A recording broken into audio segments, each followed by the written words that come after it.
Honeymoon హర్రర్లో మరో shocking news. భర్త రఘువంశిని సోనం బలిచ్చిందా అంటే అవుననే వార్తలకు ఇటు రఘువంశి ఇంటి నుంచి వాదనలు బలపడుతున్నాయి. చంపడానికి ముందు తాంత్రిక పూజలు చేసిందా అని కూడా అనుమానాలు వ్యక్తం చేస్తున్నారు రఘువంశి కుటుంబ సభ్యులు. కొంతకాలంగా కామాఖ్యాదేవిని సోనం పూజిస్తున్నట్టుగా తెలుస్తోంది. హత్యకు ముందు ఏకాదశి ఉపవాసంలో సోనం ఉన్నట్టుగా చెప్తున్నారు. రఘువంశిని చంపిన తర్వాత భోజనం చేసినట్టుగా తెలుస్తోంది.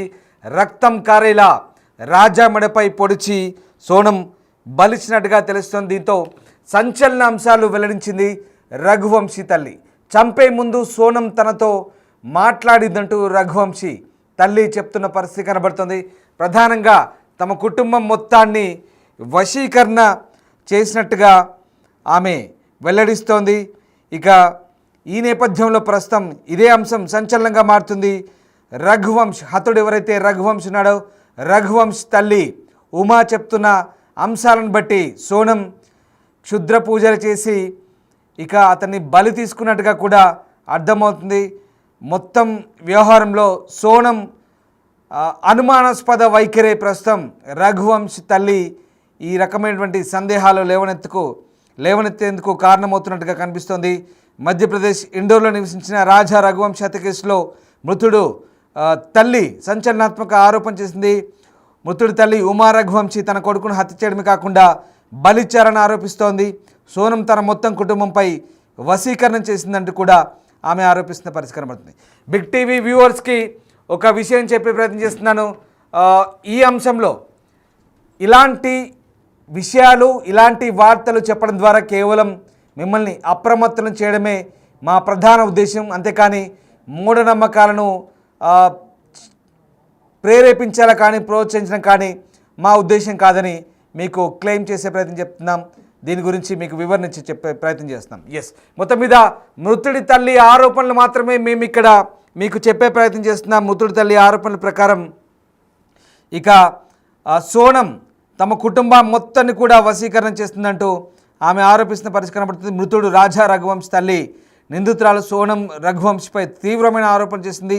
సోనం రాజాను షిల్లాంగ్కు ఎందుకు తీసుకువెళ్ళిందో ఆమె అడిగింది. అంటే రాజా తల్లి చెప్తున్న ప్రకారం రాజాను తంత్రకర్మలు నిర్వహించి ఆ తర్వాత తన కొడుకును బలిచ్చారంటూ చెప్తోంది. సోనం మా కుటుంబం మొత్తానికి మంత్రదండం చేసింది. ఆమె ఏం చెప్తుందో మేము చూస్తున్నాం, కానీ ఇప్పుడు మేము దీన్ని గ్రహిస్తున్నామంటూ ఆమె చెప్తున్న పరిస్థితి. ఇక రాజా తల్లి కూడా సోనం నరబలి ఇవ్వాలని కోరుకుని ఉండొచ్చు అంటూ చెప్తోంది. ఎందుకంటే ఆమె చాలా కాలంగా కామాఖ్యాదేవిని పూజించడం గురించి మాట్లాడుతోంది. కామాఖ్యాదేవి త్యాగాలకు ప్రసిద్ధి చెందిందని అందరికీ తెలుసంటుంది. ఉమా రఘువంశి అక్కడ మొదట కామాఖ్యాదేవిని పూజించారని, ఆ తర్వాత ఇతరుల పూజలు చేసేవారని, మొత్తం మీద ఇక్కడ దాడి చేసే క్రమంలో రాజా మెడపై దాడి చేసి బలిచ్చినట్టుగా చెప్తున్నారు. అయితే సోనం రాజాను చంపిన రోజు కూడా గ్యారాస్ అని కూడా ఆమె చెప్పింది. అంటే ఈరోజు త్యాగాలకు ప్రత్యేకమైనదిగా కూడా పరిగణించబడుతుండగా చెప్తున్నారు. ఈ హత్యలో 15 మంది పాల్గొనవచ్చంటూ కూడా రాజా తల్లి చెప్తుంది. మరొకసారి మేము వివరించే ప్రయత్నం చేస్తున్నాం. బిగ్ టీవీ ఒకటే చెప్తుంది, ఇలాంటి అంశాలను చెప్పడం ద్వారా కేవలం మిమ్మల్ని అప్రమత్తం చేయడమే బిగ్ టీవీ ప్రధాన ఉద్దేశం. ఇలాంటి క్షుద్ర పూజలు కానీ తంత్రదండాల గురించి కానీ వశీకరణలకు సంబంధించిన అంశాలు మేము మీకు చెప్పడం ద్వారా మిమ్మల్ని అప్రమత్తులను చేయడమే బిగ్ టీవీ ప్రధాన ఉద్దేశంగా చెప్తున్నాం. అంతేకాని మూఢనమ్మకాలను లేదా ఇతరత్ర అపనమ్మకాలను ప్రోత్సహించడం మా ప్రధాన ఉద్దేశం కాదని మేము చెప్పే ప్రయత్నం చేస్తున్నాం. ఇక ఈ అంశంలో తమ కుటుంబం మొత్తాన్ని కూడా టార్గెట్ చేసినట్టుగా ప్రస్తుతం సోనం అత్త అయినటువంటి రఘువంశ్ తల్లి చెప్పే ప్రయత్నం చేస్తుంది. ఇక రాజాకు వితంతు అయిన తర్వాత సులభంగా వేరే వివాహం చేసుకునేందుకు సోనం రాజాను మొదట వివాహం చేసుకుందని ఉమా రఘువంశ్ చెప్తున్నారు. ఆ తర్వాత తన కోరిక తీర్చుకోవడానికి ఆమె తన కొడుకును కామాఖ్యాదేవికి బలిచ్చిందంటుంది. హత్యకు కొద్దిసేపటి ముందు సోనం తనతో మాట్లాడిందని, అందులో తాను ఏకాదశి ఉపవాసం పాటిస్తున్నానని చెప్పినట్టుగా ఉమా రఘువంశ్ చెప్తున్న పరిస్థితి కనబడుతుంది. సో మొత్తం మీద ఇక ఈ నేపథ్యంలోనే ప్రస్తుతం ఈ అంశానికి సంబంధించి చాలా ఆసక్తికర విషయాలైతే వెల్లడించింది. ఇక తాను అప్పుడే ఉపవాసాన్ని వీడేందుకు ప్రయత్నిస్తున్నట్టుగా కూడా చెప్పింది. అంటే తన కొడుకును బలిచిన తర్వాత ఆమె కూడా పూర్తి భోజనం చేసినట్టుగా ఆమె ఈ రకమైన వ్యాఖ్య చేసింది. అంటే అటు ఈ మొత్తం వ్యవహారంలో తన ప్రతిజ్ఞ నెరవేర్చిన తర్వాత తిన్నట్టుగా ఇక్కడ ఊహించుకోవచ్చు అంటే ఆమె చెప్తుంది. అంటే రోజంతా ఏకాదశి ఉపవాసానికి మిగిలిపోయింది, అంటే గ్యారాస్ అనే ఒక సందర్భాన్ని వినియోగించుకున్నట్టుగా ఆమె చాలా క్లియర్గా చెప్తుంది.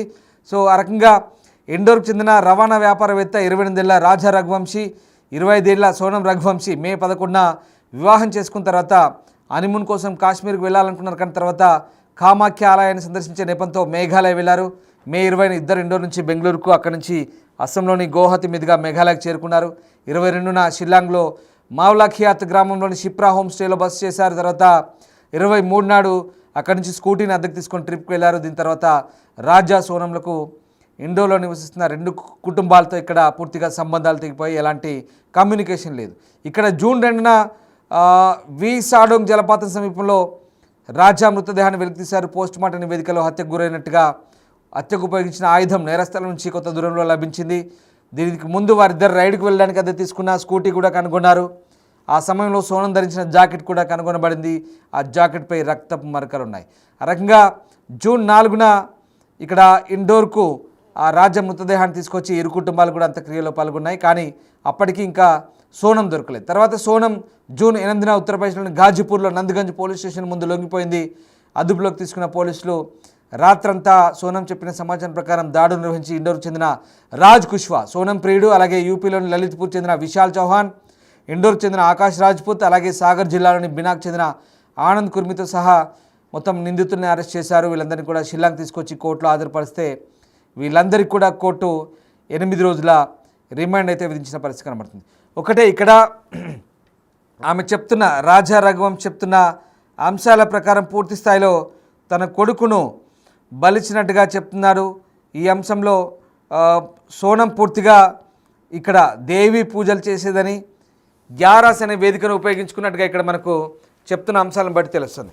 అంటే ఇక్కడ రాజా రఘువంశ్ చెప్తున్న అంశాల ప్రకారం సోనంకు కుజదోషం లేదా మంగళదోషం అంటారు, నార్త్ సైడ్లో మంగళదోషం లేదా కుజదోషం ఉన్నట్టుగా చెప్తున్నారు. నేను మీకు మళ్ళీ పూర్తి స్థాయిలో క్లారిటీ ఇస్తున్నాను. బిగ్ టీవీ నెట్వర్క్ ఎక్కడ ఇలాంటి అపనమ్మకాలు మూఢనమ్మకాలు ప్రోత్సహించదు. కేవలం ఇలాంటి విషయాలు చెప్పడం ద్వారా మిమ్మల్ని అప్రమత్తం చేయడమే బిగ్ టీవీ ప్రధాన ఉద్దేశం. మీకు ఎందుకు చెప్తున్నానంటే ఇక్కడ రఘువంశ్ తల్లి పూర్తి స్థాయిలో ఈ అంశాలను వెల్లడించింది. ఆమె మధ్యలో ఉన్న మాటలు చెప్పింది, ఆమెకు ఉన్నటువంటి అనుమానాలను చెప్పే ప్రయత్నం చేసింది. గ్యారాస్ అనే వేడుకను ఆ సందర్భాన్ని ఉపయోగించడం ద్వారా, ఏకాదశి ఉపవాసం ఉండడం ద్వారా ఇలాంటి తనపై ఉన్నటువంటి ఏదైతే కుజదోషం ఉందో దాన్ని తొలగించుకునే ప్రయత్నం చేసిందంటూ ఆరోపిస్తున్న పరిస్థితి. సాధారణంగా ఇలాంటి దోషాలున్నప్పుడు పెళ్లికి ముందు ఏదో అరటి చెట్టునో లేక అంటే అమ్మాయికి కుజదోషం ఉంటే కనుక అరటి చెట్టుకో దేనికో పూజ చేసి ఆ చెట్టును నరికేసి తర్వాత ఇంకో పెళ్లి చేసుకుంటారు. ఇక్కడ ఆ రూపంలో తన కొడుకుని నరికేసి నరబలి తీసుకుని చెప్తున్నారు. కేవలం తన కొడుకు నరబలే కాదు, తమ మొత్తం కుటుంబాన్ని వశీకరణ చేసిందని చెప్తున్నారు. ఒకసారి ఇది ప్రేక్షకుల విజ్ఞతకే విచక్షణకే వదిలేస్తాను, మీరు నమ్మండి నమ్మకపోండి. బిగ్ టీవీ కూడా ఇలాంటి అంశాలని పదే చెప్తున్నాం, ప్రోత్సహించదు. కానీ ఆ మృతుడి తల్లి చెప్పిన అంశాలను మేము మీకు కోట్ చేస్తున్నాం, అదే విషయాలు మీకు వెల్లడించే ప్రయత్నం చేస్తున్నాం. సో మొత్తం మీద ఈ మొత్తం వ్యవహారంలో ఇది ఒక కొత్త ట్విస్ట్. పూర్తి స్థాయిలో ఈ వశీకరణ అంశాన్ని అయితే మృతుడి తల్లి పైకి తీసుకొస్తుంది. ఏదేమైనా అవన్నీ పక్కన పెడితే, ఆ నమ్మకాలను పక్కన పెడితే, ఇప్పుడైతే సోనం చాలా క్లియర్గా అంగీకరించింది, హత్య చేసినట్టుగా అంగీకరించింది. ప్రియుడు రాజ్ కుష్వాకు సంబంధించిన అంశాలన్నీ కూడా బహిర్గతమయ్యాయి. కాబట్టి ఇక్కడ 8 రోజుల రిమాండ్ అయితే పోలీసులు విధించారు. పూర్తిగా సీన్ రీకన్స్ట్రక్ట్ చేశారు. ఇంకా అనేక అంశాలు వెల్లడయ్యే అవకాశం ఉంది. ఇంకా ఏమేమి ట్విస్టులు బయటపడతాయో, సోనం విషయంలో ఎలాంటి ఆసక్తికర అంశాలు వెలుగులోకి వస్తాయని మాత్రం ఇంకా వేచి చూడాల్సిందే.